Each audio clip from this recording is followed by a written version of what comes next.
Oh, hey, how you doing, guys? You doing good? I'm doing pretty good.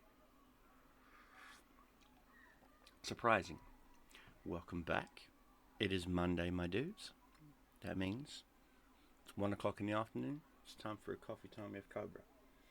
And so, hey, Cobra, how's your weekend been? Well, my weekend was shit. I'm not gonna lie. I spent the majority of Sunday at Reading A&E, and yeah, only to get told by a nurse just not to think about it. So I was thinking that not only was that shit as a response from a healthcare professional, I've decided to do something about it. And so, what I'm going to start doing is I'm going to start putting together the idea of setting up and starting a fundraiser and a charity organization. And I've been lulling this idea around in my head. My friend over there who's off camera is literally just staring at me like, what? Where did this come from? Long story. No, you can speak. My cogs are turning, that's all. Let me picture out this. I'm literally naming it after the shirt. Oh, beautiful. And you know this shirt, guys. They never give up, never back down. So that's what I'm calling my charity organization. The Never Give Up.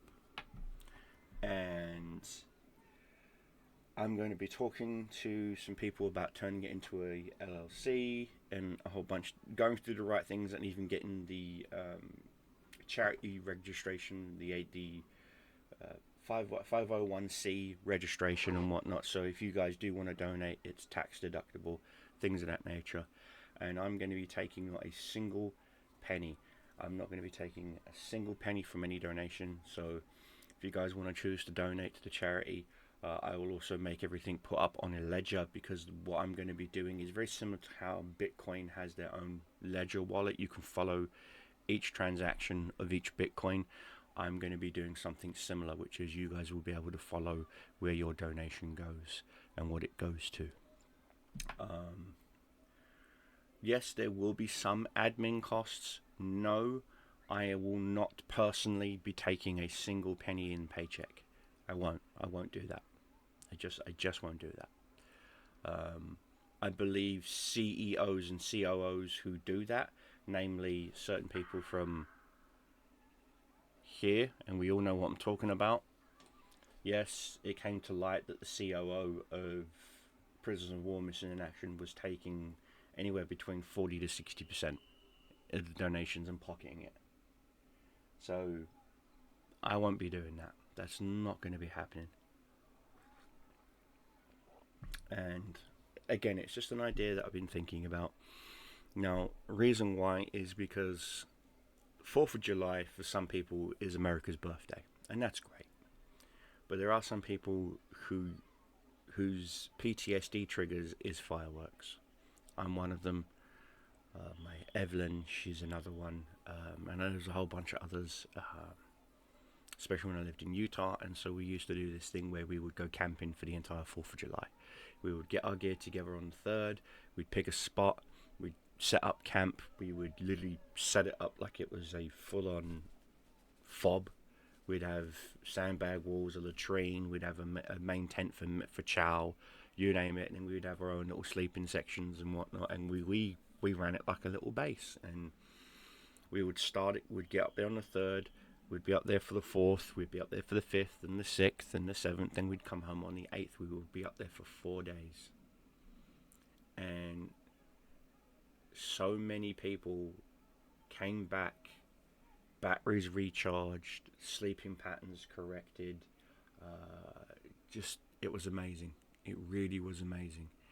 And so that's something I would like to do for veterans here in the UK, is find spots that we can use as campsites, set up a fob, things of that nature, and just have veterans be around other vets and show each other that we're there to support them. We're not just there to wear a fancy suit and curtsy to a king or whatever and say yes sir, no sir, I'll take an OBE, thank you sir. That's not it. I'm not doing it for any of that. I don't want any gratification of that kind. I just want to know that I'm helping my brothers and my sisters. You too, ladies. It's okay to not be okay. Right? That goes to you guys, especially you lads. Right? Please understand that when I say this, it's okay to not be okay. I'm not okay. I struggle with mental health. I've struggled with it since I was 10. But I found calmness. I found so much when I was in the service. The order, the structure, the discipline. It helped. The paper. This is the thing. The way I describe mental health, a lot of people sit there and they go, oh, because it's like taking a clean sheet of paper, a brand new sheet of paper, right off a reel. You've opened thing up from Office Express or whatever. You've taken that sheet of paper out and you crumple it up, okay? And you've got a ball of paper, and that ball of paper is your mental health, okay? Now you take that paper and you flatten it out again. No matter what, there's still going to be those creases, those crinkles, those cracks, those whatever. There's no way you could ever make that paper perfect again. Some of us are born that way. Some of us are born with that paper not being perfect. And some of us are born with that paper being perfect and life just genuinely crushing it and turning it into a ball and making it unperfect. I'm not trying to make your paper perfect. I'm trying to help you understand that your paper isn't perfect, because to you your paper is, because it's all you know. I'm just trying to show you that your paper isn't perfect, but being perfect isn't perfect, because there's no such thing as perfection. Okay? Now how many times can I fit the word perfect in a sentence? You're welcome.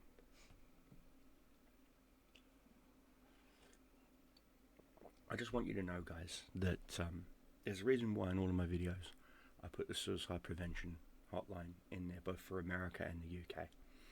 And that's because I do need to take mirtazapine to sleep. Okay, without it, my PTSD and my night terrors get really, really bad. To the point where I'll go to bed at about 10:30, and about 3:30, 4 o'clock in the morning, I'm laying in that bed in a pool of sweat, just staring at the ceiling, and I can't sleep. And no one can help me. People have tried, and I thank them for that. But I'm telling you, this is my struggle, it's my war. I may have physically left the battlefield, but the battlefield never left me. And that's what I'm trying to explain to you guys. Civilians don't get it, even if they did serve. Even if they did serve and they may have seen minor combat. They can read an after-action report of what happened to you and try to relate, but they weren't there. The smells, the sights, the sounds, what you were feeling, things of that nature.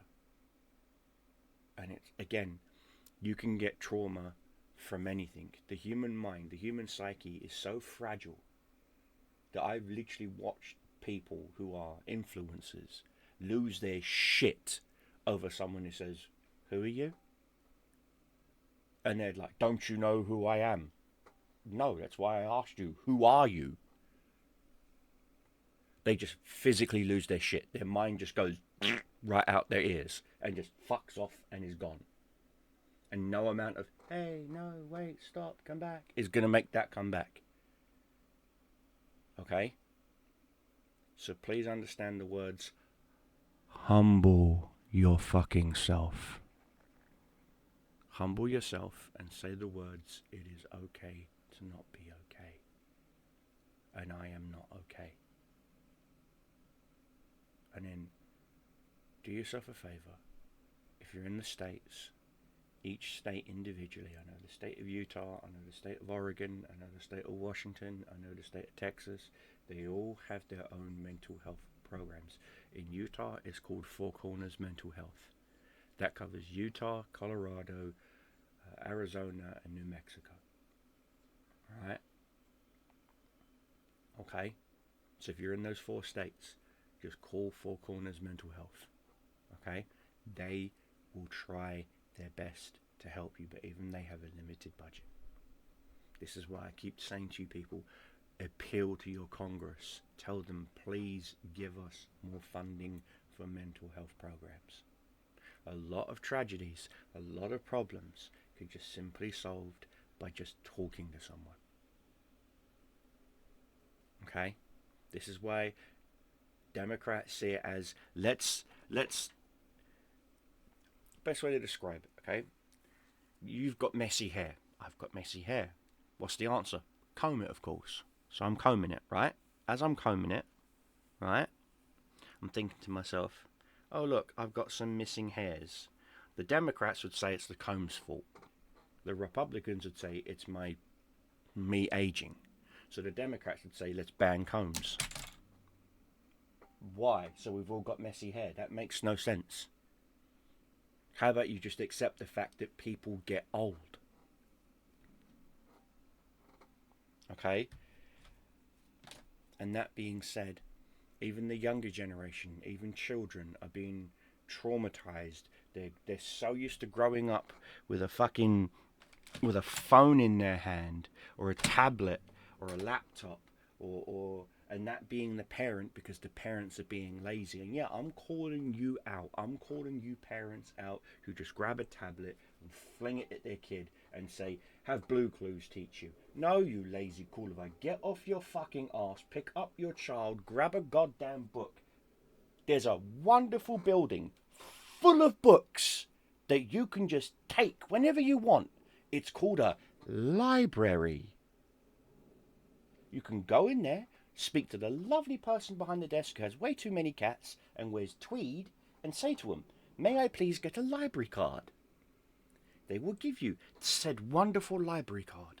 You take that library card, you then find a book you want, you take it off the shelf, you then put that card down, she beeps it through, she beeps the book, you are now the temporary owner of that book for 30 days. You then take that book home and you read that motherfucker. And you edumacate yourself. Okay? Thank you. So much in life can be summed up by one word. Laziness. You want to know why you're not getting your 4,000, 6,000, 7,000, 8,000 steps in a day? Has nothing to do with the fact that you're too busy. Has to do with the fact that you think, oh, I'll just be efficient and I'll carry these and this and this and this and this. And you've got all this shit in your arms going up a single flight of stairs when all you've got to do is go up and down those stairs each time to pick up one item. And lo and behold, you've just done 600 steps. That's too hard. Lazy.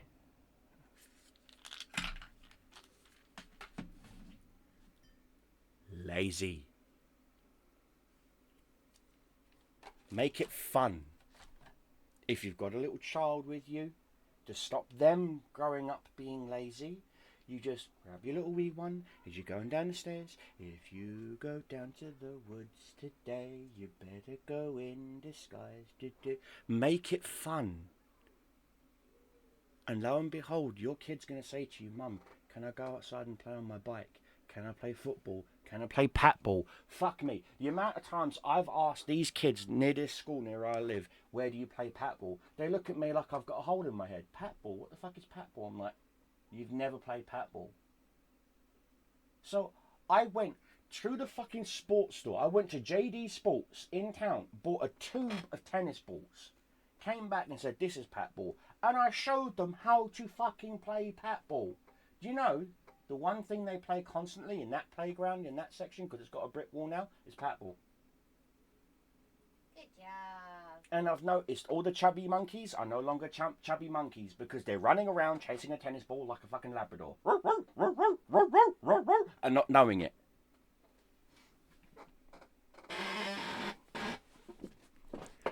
And this is the thing. As a parent myself, okay, my daughter will tell you, growing up, she was always playing with her toys in the back garden or the front garden, or she was always out with her cousins. She was always on the move.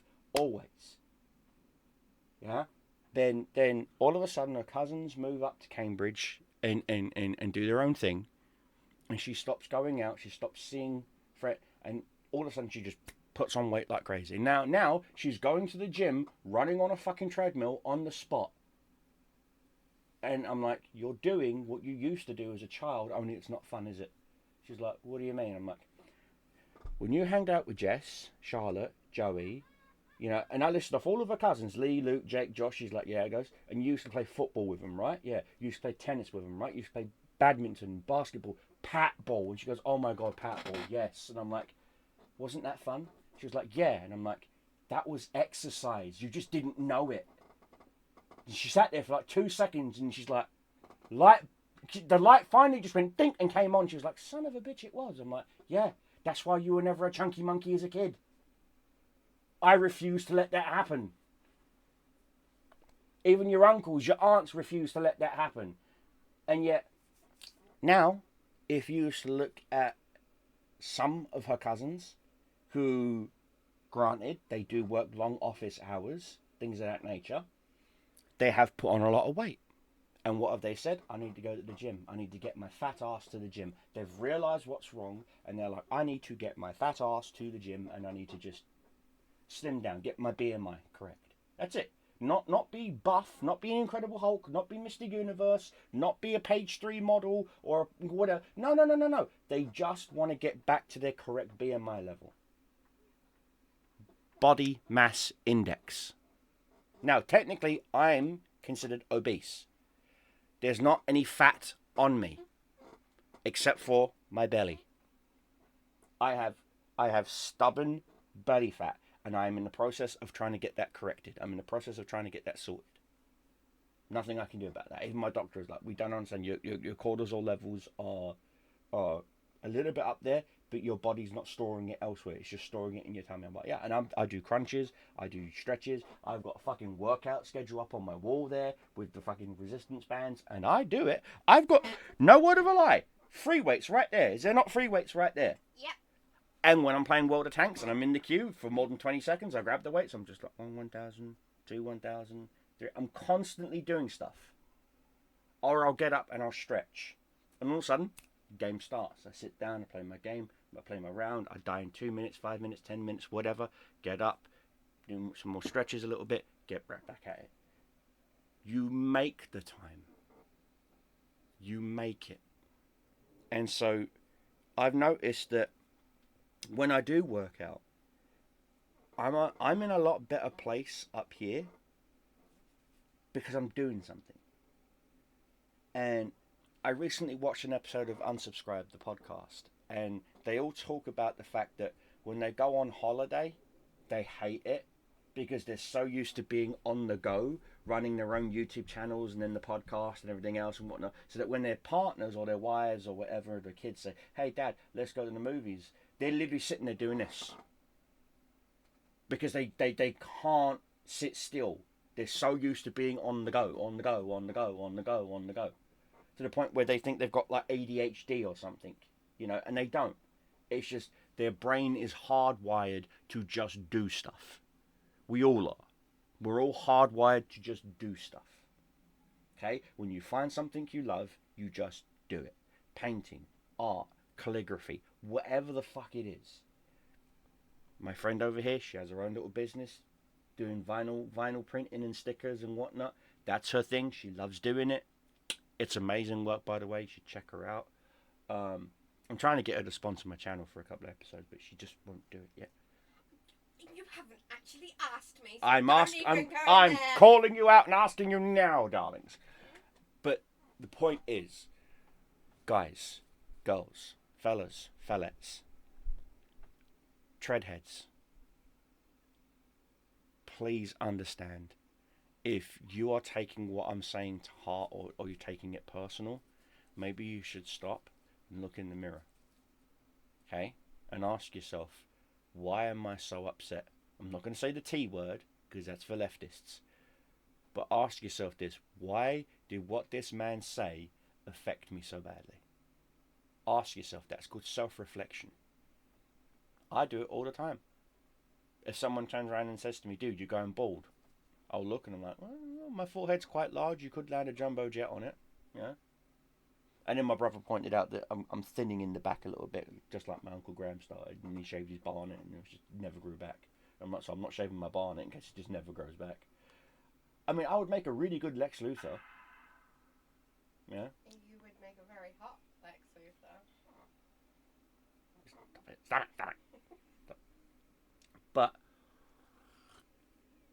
point is, guys, okay, if something is really upsetting you, figure out why. Get to the heart of it. Like arachnophobia. Okay, you have a natural phobia of spiders. Okay, what's on about snakes? The phobia of snakes. I know. So you got arachnophobia. You got vertigo, fear of heights. You know, it is what it is. It's called Ohidophobia.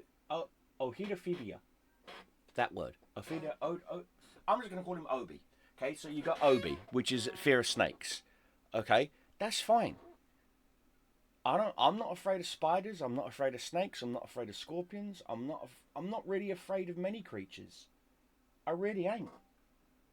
But what scares me, truthfully, what truly puts terror in my heart, in my soul, women on the rag. That scares even God. I'm not even kidding you. Every man right now is going, yeah. All we want to do is just slide chocolate buttons and a strawberry milkshake and Five Guys or whatever you chicken nuggets, you know, chicken strips, whatever it is, and just slide it in with like a little broom. KFC for me. There you go. KFC. Please don't kill me. No thanks. I choose life. Yeah, you get what I'm saying, guys.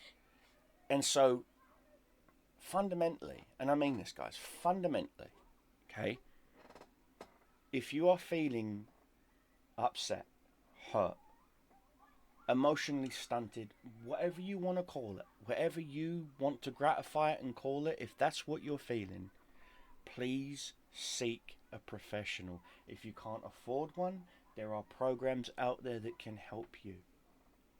Okay? Here in England, we've got 111 non-emergencies. In the US, I know you've got something very similar. It's 888 or something like that. There are people out there that are willing to help you. Okay? I've got some really good friends who are sheriffs in the state of Utah, in the state of Texas, in the state of North Carolina. They get called out all the time to potential suicide calls. And you want to know how many of them are women? 0. I recently lost a really good friend of mine. I'm sorry, I recently lost a really good friend of mine. Amazing bloke, wonderful kids, beautiful wife. Compared to what I have, he's made it. But he still kept bottling up because the battlefield never left him.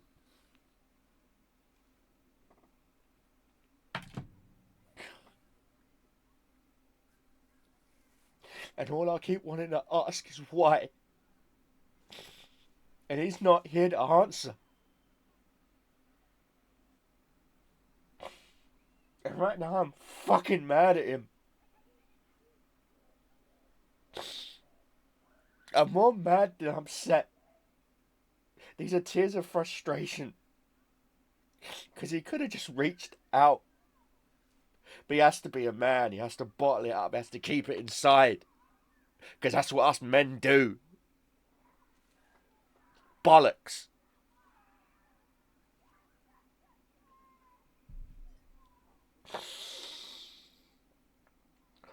Sorry, guys.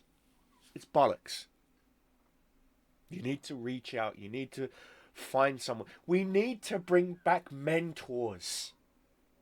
That's where we went wrong. When we stopped volunteering to be fucking mentors to the up and coming. So we had this stupid fucking thing in our head to say, oh, we just got to ball it up. That's what they did in the 60s and the 70s and the 80s. Yeah, and you know what also happened? Raging alcoholism. Being addicted to barbiturates. I know. I'm fucking addicted to them. And it needs to stop. This needs to stop. All of it needs to stop. And it starts with you. You just need to just stop. And you need to say it's not okay. And you need to find that one person that you're worried about, even if it's just a thought in the back of your fucking head. Like you've got an itch or something. You just, oh, John. Call him. Reach out to him. Say, hey, buddy, do you want to go get a pizza? Or if they've got kids, say, hey, you know, me and the missus was wondering if you want to go out on a play date, come over for a barbecue. Just something. Because that one little act could be the difference between them fucking going all the way up.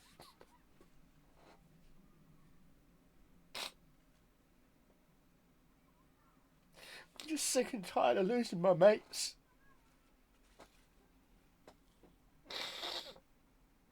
There was 32 of us. We're down to 3.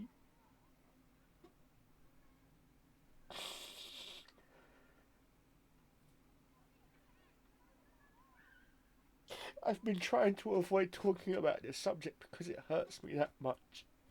I'm a grown-ass man who's 45 crying. This is how impactful it is.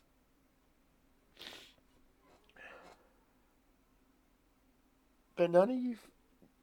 There are so many people out there that just don't fucking get it. They just don't fucking care.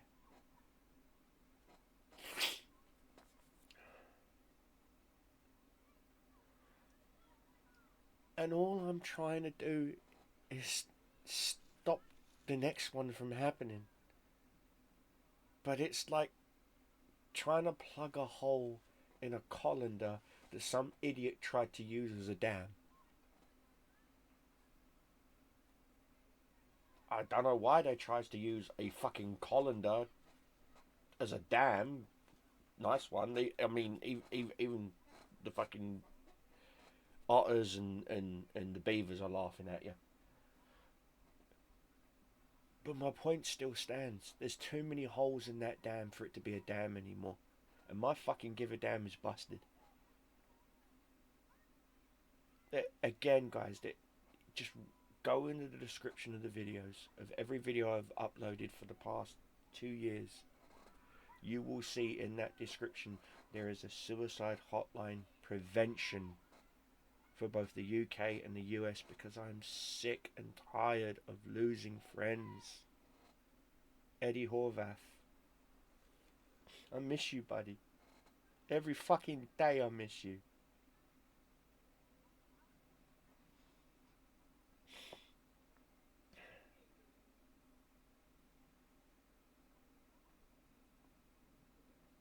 Chris Campbell, First Lieutenant. I miss you too, mate. John Tassel.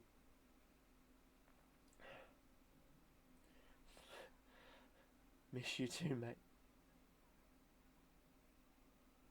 Lee Clark. I miss you too, mate.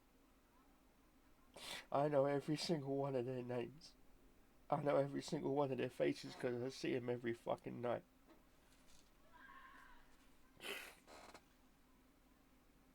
This is what actual fucking depression looks like. And it's ugly. And I'm not afraid to show it to you in hopes that it prevents you. I'm not afraid to put a spotlight on me. Not because I want fame. I don't care. I just want what you see right now to motivate you in any way to pick up a fucking phone to email, to text, to message, to do something to stop yourself from going down into the dark parts that I've ever been to, or to stop someone else. If you see something, say something.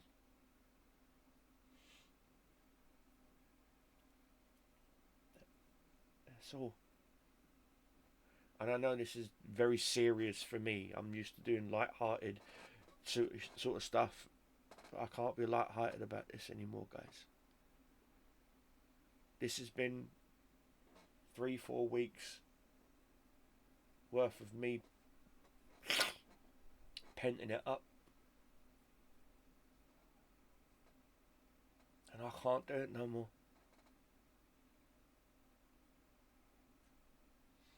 I'm broken. I know I'm broken. And I'm an ugly broken. And you know what? I wear those cracks with pride. I wear my scars with pride.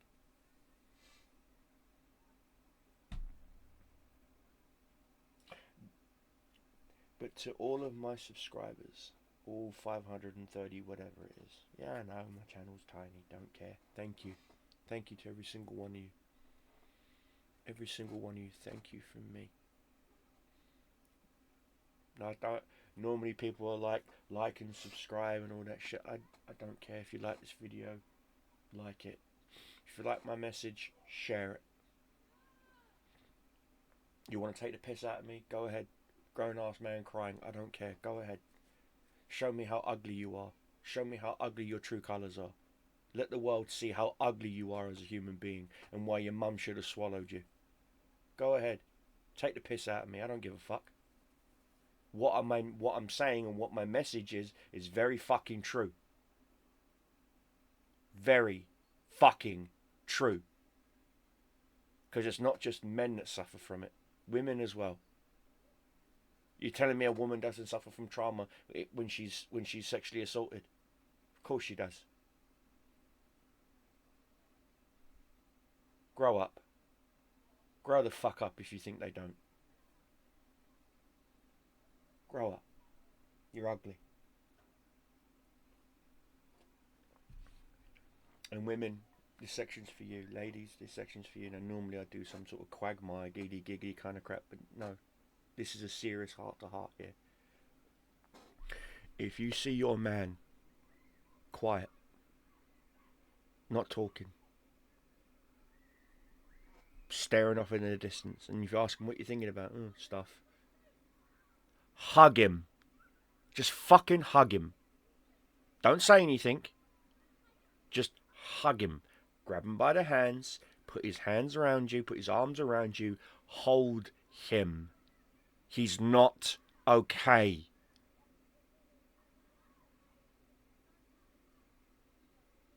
And when he is vulnerable to you, don't fucking abuse it. Because there's only one time in an entire relationship for the entirety of our lives that we will ever open up. And if you abuse it in any way, shape or form, he's never opening up to you ever again. Doesn't matter if you have children with that man. It doesn't matter if you fucking have done Christ knows what with that man. He will never open up to you again. Ever. He will stay silent. He will remain silent. And he will bottle up till it turns into cancer or it turns into endless rage. And he drives out into the desert and he puts one through his fucking brain pan. Because you chose at that moment to be a cunt.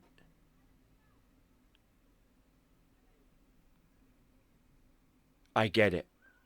Sometimes he's a dick to you. Sometimes you'll get your nails done and he doesn't say anything. Or you get your hair done and he doesn't say anything. That is superficial bullshit. You could show up in a bin liner with a shaved head and no fingers attached to your hands at all, and we would still fuck you. You want to know why? Because you're there for him up here. Most men don't give a fuck what you look like. The only ones who do give a fuck about what you look like only want to fuck you. It is carnal. It is not spiritual. Be there for your man, or your woman, or your whatever. Your cactus, your cat, your dog. It doesn't fucking matter. Even a dog, even an animal can get depressed. You think I'm joking?